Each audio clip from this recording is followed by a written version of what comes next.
Emo bibia kwaba eba mansia fikesim aha eye babia yewura krobia Asante kotokwan na se to bibia otena se edi asem nene wo hwe ena setena na aye soronko fise amanhene wa Asanteman mu nyina nene omotena se na ensem a wo ho yewura hwe aka ama asumdwa ba se de mfie aduonu nsia nie wa hwe ama asumdwa ba Asanteman Ghana mamu no enenso yewura betena se nene Asanteman se de mdi kankan amanhene dodo na aduosia ne akire ene ba be hia mu ewo ha na ya hwe ensem a ewo ho wo hwe ensem a ene yewura beka wase ya Kwamang ensem beto yewura nim yenyanim se Kwamang wahini ni ho oheman ni wo tina akase be yinipa amana bedin ne yewura ema abusua pan ni kwan se onkoka mampanifo na omo ofi ni ho no munyina ntena se no mo hwe de ose na ofata na yenyino na yemfa ne mra na yemfa Kwamang kro no ense nsa no hwe so ma yewura ntene Kwamang ensem ne ba beto yewura enim Gyadam enkonya sem se de enim se Gyadam so enkonya sem beto yewura enim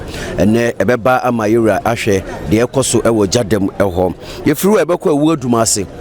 Awua Dumase nsem beto yewura enim ama yewura yima na nanom bi so monko na monko hwehwemu na yenhwe de ade na se ewo no na yemfa metu nanim ene nanom awie committee report ena ye deba na ye Awua Dumase nsem no so abeto yewura enim yitwato Duayaw Nkwanta eno so committee report yewura yima na nanom so monko no monko hwe na nokra bi ewon bia no mfa metu nanim ntina nanom awie bibia ene ye de beto yewura enim nti we ni nsem a ene Asanteman etena se nsem a wo ho a yewura behwe na waka ede afiri ho se de medical team ye ka Asanteman na nanom bi se mampon dwabin insuta